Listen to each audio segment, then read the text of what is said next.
നമസ്കാരം. ഭാരത് ടിവിയിലേക്ക് സ്വാഗതം. വളരെ പ്രധാനപ്പെട്ട ഒരു വാർത്തയാണ് ഈ മണിക്കൂറിൽ നമ്മൾ കേൾക്കുന്നത്. നമ്മുടെ മുഖ്യമന്ത്രി പിണറായി വിജയന്റെ മകൾ വീണ വിജയനും ഒക്കെ വലിയ പ്രതിസന്ധിയിലാണ് എന്ന് നമുക്കറിയാം. മാസപ്പടി വിവാദവുമായി ബന്ധപ്പെട്ട് വലിയ പ്രതിസന്ധി. ഇഡിയുടെ അന്വേഷണ പരിധിയിൽ നിൽക്കുന്നു. അന്വേഷണം ഇഡി വീണയുടെ അടുത്തേക്ക് എത്തിക്കുന്നു എന്ന തോന്നലുളവാകുന്ന രീതിയിലുള്ള സംഭവവികാസങ്ങൾ കഴിഞ്ഞ കാലങ്ങളിൽ നമ്മൾ കണ്ടതാണ്. എന്നാൽ ഇപ്പോൾ ഈ തെരഞ്ഞെടുപ്പ് കാലഘട്ടത്തിൽ, തെരഞ്ഞെടുപ്പ് സമയത്ത് ഇത്തരത്തിൽ പുതിയ കാര്യങ്ങളൊന്നും മുമ്പോട്ട് നീങ്ങിയില്ല. എന്നാൽ തെരഞ്ഞെടുപ്പ് കഴിഞ്ഞതോടെ പേടിച്ചോടിയിരിക്കുകയാണ് മുഖ്യമന്ത്രി പിണറായി വിജയനും മകൾ വീണ വിജയനുമെല്ലാം.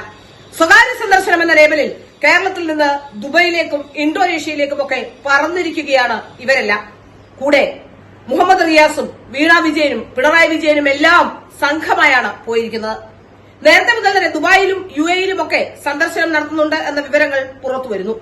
എന്നാൽ ഔദ്യോഗികമായി ഒരു വിവരങ്ങളും ഇതുവരെ പുറത്തുവിട്ടിട്ടുമില്ല.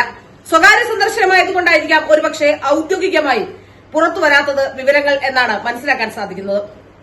സാധാരണഗതിയിൽ മുഖ്യമന്ത്രി പുറത്തേക്ക് പോകുമ്പോൾ ഏതൊക്കെ രാജ്യങ്ങളാണ് സന്ദർശിക്കുന്നത്, അല്ലെങ്കിൽ എന്താണ് അവിടുത്തെ ദൌത്യമെന്നൊക്കെ പത്രക്കുറിപ്പുകൾ ഇറക്കാറുണ്ട്. എന്നാൽ ഇപ്പോൾ അത്തരത്തിലുള്ള പത്രക്കുറിപ്പും ഇപ്പോൾ ഇറങ്ങിയിട്ടില്ല. അതും വലിയ ചർച്ചാ വിഷയമാകുന്നുണ്ട്. ഏതായാലും അന്വേഷണ പരിധിയിലേക്ക് എത്തുന്നു എന്ന നില വന്നപ്പോൾ എന്തിനാണ് ഇവിടെ നിന്നും ഇപ്പോൾ മറ്റു രാജ്യങ്ങളിലേക്ക് പോയത്? അത് വളരെ ചിന്തിക്കേണ്ട ഒരു വിഷയം തന്നെയാണ്. ഏതായാലും ഈ മാസം 18-ാം തീയതി വരെ മുഖ്യമന്ത്രിയുടെ മരുമകൻ കൂടിയായ മന്ത്രി ഇപ്പോൾ അവധിയിലാണ് എന്നാണ് പുറത്തുവരുന്ന വിവരം. 21-ന് ശേഷം മാത്രമേ തിരിച്ചെത്തുകയുള്ളൂ എന്നും വിവരങ്ങൾ, സ്ഥിരീകരിക്കാത്ത വിവരങ്ങൾ പുറത്തുവരുന്നുണ്ട്.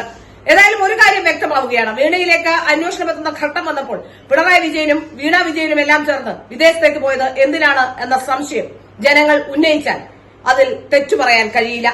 കാരണം നമുക്കറിയാം, പല ഘട്ടങ്ങളിലും പലരും പറഞ്ഞിട്ടുണ്ട്, പല നീക്കുപോക്കുകളും പല ചർച്ചകളും ഒക്കെ നടക്കുന്നതും കേരളത്തിന് വെളിയിൽ വെച്ചാണ് അല്ലെങ്കിൽ വിദേശത്ത് വെച്ചാണ് എന്ന് പലപ്പോഴും ചർച്ചകളിലും വാർത്തകളിലും ഒക്കെ നമ്മൾ കാണുകയും കേൾക്കുകയും പറയുകയും ഒക്കെ ചെയ്തിട്ടുണ്ട്.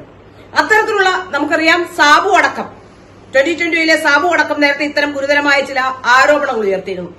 ഏതായാലും വിദേശത്തേക്കുള്ള പോക്കിൽ എന്താണ് ലക്ഷ്യം വെക്കുന്നത് എന്നാണ് ഇനി അറിയാനുള്ളത്. ഇഡി കേസുമായി ബന്ധപ്പെട്ട് ശശിധരൻ കർത്തയെ അടക്കം ചോദ്യം ചെയ്യാൻ വിളിച്ച സാഹചര്യമുണ്ട്. ഏത് ഘട്ടത്തിലാണ് മൊഴി മാറ്റേണ്ടത്, അല്ലെങ്കിൽ എങ്ങനെയാണ് മൊഴി മാറ്റേണ്ടത്, ഇത്തരത്തിലുള്ള കാര്യങ്ങൾ എങ്ങനെയാണ് ഇതിനെ പ്രതിരോധിക്കാൻ കഴിയുക എന്നൊക്കെ ചർച്ച ചെയ്യാനുള്ള യാത്രയാണോ ഇത് എന്ന് സംശയം പോലും ഉയരുന്നുണ്ട്. കാരണം ഇവിടെ നിന്നാൽ, കേരളത്തിൽ നിന്നാൽ ഒരുപക്ഷെ ഇന്ത്യയിൽ എവിടെയാണെങ്കിലും ഈ വിവരങ്ങൾ പുറത്തുവരാനുള്ള സാധ്യതയുണ്ട്. അതുകൊണ്ട് തന്നെ മുഖ്യമന്ത്രിയുടെ പിറകെ മറ്റുള്ളവർക്ക് പോകാൻ കഴിയില്ല.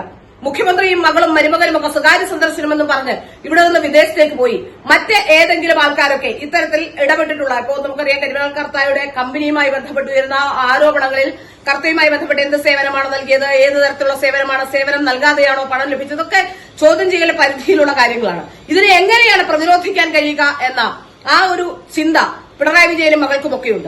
ഇനി ചോദ്യം ചെയ്യലിന് ഹാജരാകേണ്ട ഒരു സാഹചര്യം എത്തിയാൽ അതിനെ പ്രതിരോധിക്കാനുള്ള ആയുധങ്ങൾ ഉണ്ടാക്കാനുള്ള, അല്ലെങ്കിൽ അതിനെ പ്രതിരോധിക്കാനുള്ള സംവിധാനങ്ങൾ, ഏത് രീതിയിലാണ് പ്രതിരോധിക്കേണ്ടത് എന്ന് മനസ്സിലാക്കാനുള്ള, അല്ലെങ്കിൽ ആരെങ്കിലുമായൊക്കെ ചർച്ച ചെയ്ത് ഒരു തീരുമാനമെത്താനുള്ള ഒരു സമയമാണോ എടുക്കുന്നത് എന്ന ചോദ്യം സ്വാഭാവികമായി ഉയർന്നാൽ അതിനെ ഒന്നും കുറ്റപ്പെടുത്താൻ കഴിയില്ല.